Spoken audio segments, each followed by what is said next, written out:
right, so 7 months ago, I ran the Geneva Half Marathon, and I had an awesome race. I was pacing it well. I felt kind of within myself, really had great energy, good fuel, everything went well.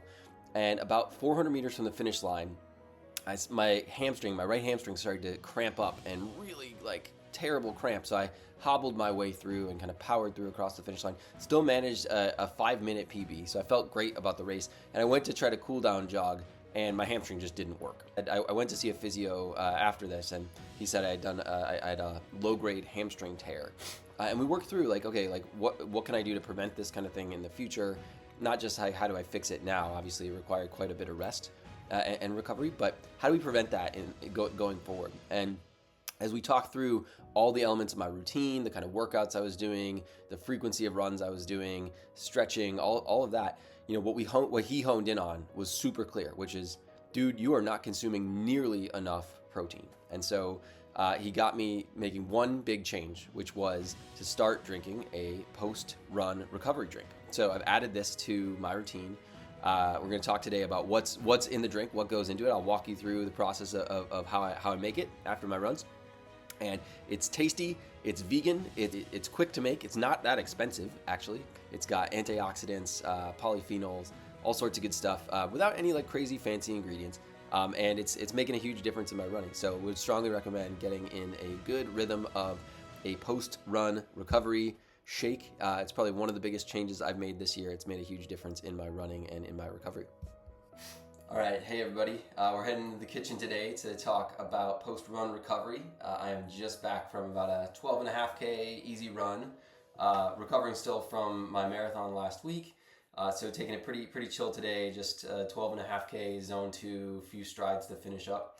And this year I've really been trying to get serious about my protein intake, and a big way of doing that has been changing my recovery drink from this chocolate milk, that was always my go-to recovery drink for years, to a much more nutrient-dense smoothie or shake that I have after my runs, especially my workouts and my long runs.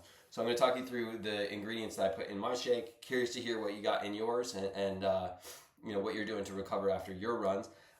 I know a lot of runners that swear by recovery drinks from Scratch or Endurox or others, and everybody's got their own way to recover. Most important thing is you're getting a bunch of protein, but if you take a shake like this, I think you can get a lot of nutrients in it and other benefits from it, not just the protein. So boom, let's talk about what's in here. So first, start off with a banana. Always good to get some fresh fruit into our bodies after a run.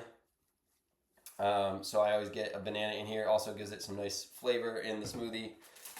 Blueberries, number 2, while we're on the topic of fruit. Blueberries, can never have enough blueberries as a runner, packed with polyphenols, amongst other things. Pop them in there.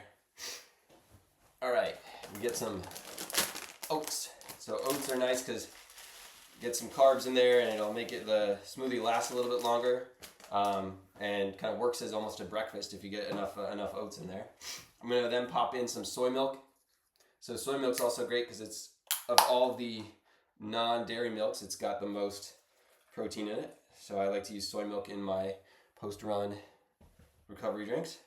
Next, we're going to get some powders in here. So here's a protein powder. This is a vegan protein powder that I like to use. Other people use whey-based protein.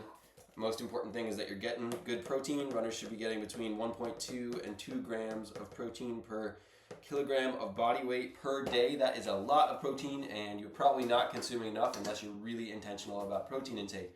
I'm not measuring how much I take. I just throw a fair amount in there to make sure I get a little bit more protein. Next up, we got a greens powder here. So you can I just got this one on Amazon, but just scoop it up and get that in there. This has got wheatgrass, barley grass, spinach, spirulina, a few other goodies. All things that are great from a recovery point of view. Spinach, there's some good research on the benefits of spinach for running recovery. Next up, we got some chia seeds. This is a mix of chia seeds and flax seeds. So this will just get us some nice healthy fats in there. And then while we're on the topic of fat and protein, get a little bit of peanut butter in here as well. Make sure we get enough liquid in there. And then the last ingredient, beetroot powder. Beetroot powder shown to help runners recover and improve performance as well. I was slamming beetroot powder in the lead up to the Valencia Marathon last week. And for whatever reason, it's shown to be beneficial for runners, and from a performance point of view, time to exhaustion, and so on. So boom, that's kind of the mix, and then we'll just pop it in the NutriBullet, blend it all up, and get it down the hatch. Here we go. And I think it's good to go. So this, way better than this. Go for a good recovery drink, recovery shake after your workouts, after your long runs. Get good protein intake. Remember, 1.2 grams to 2 grams of protein per day.